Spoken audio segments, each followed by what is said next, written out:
തികച്ചും ഒരു അൺഎക്സ്പെക്റ്റഡ് ആയിട്ട് കിട്ടി വെക്കുന്നൊരു വീഡിയോ ആണ്. ഒരു ദിവസം ഞാനിങ്ങനെ ബൈക്കിൽ പൊയ്ക്കൊണ്ടിരിക്കുകയായിരുന്നു. അപ്പം ഞാൻ കണ്ടു ദൂരെ നിന്ന് ബസ് വരുന്നത്.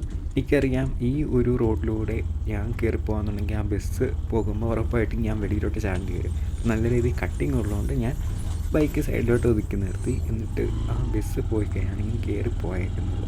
അപ്പം ഈ ഒരു കാര്യങ്ങളെല്ലാം ഞാൻ ഈ വീഡിയോ ഒക്കെ എടുത്ത് പറയുന്നുണ്ടായിരുന്നു വ്ളോഗ് ചെയ്യുന്ന സമയത്ത്. പക്ഷേ മൈക്ക് കറക്റ്റ് അല്ലാത്തതുകൊണ്ട് മൊത്തം വിൻഡായിപ്പോയി. അത് കഴിഞ്ഞ് ഞാൻ തിരിച്ചു പോകുന്ന വഴിക്ക് ആ ബസ് കണ്ടു. പോകുന്ന വഴിക്കാണ് ഈ ഒരു ആക്സിഡൻറ്റ് ഉണ്ടായത്. കണ്ടോ, കറക്റ്റായിട്ട് ആ ഒരു ചേട്ടൻ അതിൻ്റെ ഇടയ്ക്കോട്ട് വന്ന് വീണിട്ടുണ്ട്. അപ്പം ആ ബസ് കയറി വരികയും ആ ചേട്ടൻ ഇതുവഴി ഇങ്ങോട്ട് ഇറങ്ങി വരികയും ചെറിയൊരു വളം ഉണ്ടായിരുന്നു. അപ്പം ഒന്ന് സൈഡ് കൊടുത്താണ് തെന്നിപ്പോയി. അപ്പം തെറ്റ് എന്ന് പറയാൻ വേണ്ടി ആരുടെ ഭാഗത്തും തെറ്റില്ല. അവിടെ ശരിക്കും സംഭവിച്ചതെന്ന് വെച്ചാൽ റോഡിന് വീതിയില്ല, അതായിരുന്നു മെയിനായിട്ട് സംഭവിച്ചത്.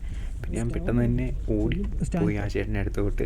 അപ്പോൾ തന്നെ ബസ് അവിടെ നിർത്തി, ബസ്സുകാർ ഇറങ്ങി വന്നു, എന്താ കാര്യം ചോദിച്ചു. അപ്പോഴാണ് ചേട്ടൻ പറഞ്ഞത് ആ സൈഡിൽ കൂടി കയറി വന്നപ്പം ഈ കരിയിലയൊക്കെ വേണ്ടി കിടപ്പുണ്ടായിരുന്നു, അതിന് മേളിൽ വണ്ടി കയറിയതാണ്. അങ്ങനെ ആ മറിഞ്ഞ് വീണായിരുന്നു. പിന്നെ കുഴപ്പമൊന്നുമില്ല എന്ന് പറഞ്ഞിട്ട് ആ ചേട്ടൻ പോയി. അതിന് ബസ്സുകാർ പോയി. അതുവഴി കുറച്ച് വണ്ടിക്കാരൊക്കെ വന്നായിരുന്നു, അവരെല്ലാം നിർത്തിയായിരുന്നു.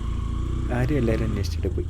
പിന്നെ ഞാൻ ആ ബസ്സിൻ്റെ പുറകെ പോകാൻ ഉള്ള ഒരു ചെറിയ ധൈര്യക്കുറവൊന്നുമല്ല, എന്നാലും ആ ബസ് പോയിട്ട് നമുക്ക് പോകാമെന്ന് ഓർത്ത് നൈസായിട്ട് അവിടെ തന്നെ ഉള്ള ചായക്കടയിൽ കയറി. അപ്പോൾ നിങ്ങൾ ഡ്രൈവ് ചെയ്യുകയാണെങ്കിൽ സേഫായിട്ട് ഓടിക്കുക. റോഡിന് വീതി കുറവാണെന്നുണ്ടെങ്കിൽ സ്പീഡ് കുറച്ച് ഓടിക്കാൻ നോക്കുക. അത്യാവശ്യം സാഹചര്യമുണ്ടെങ്കിൽ വണ്ടി നിർത്തി തന്നെ സൈഡ് കൊടുക്കുക.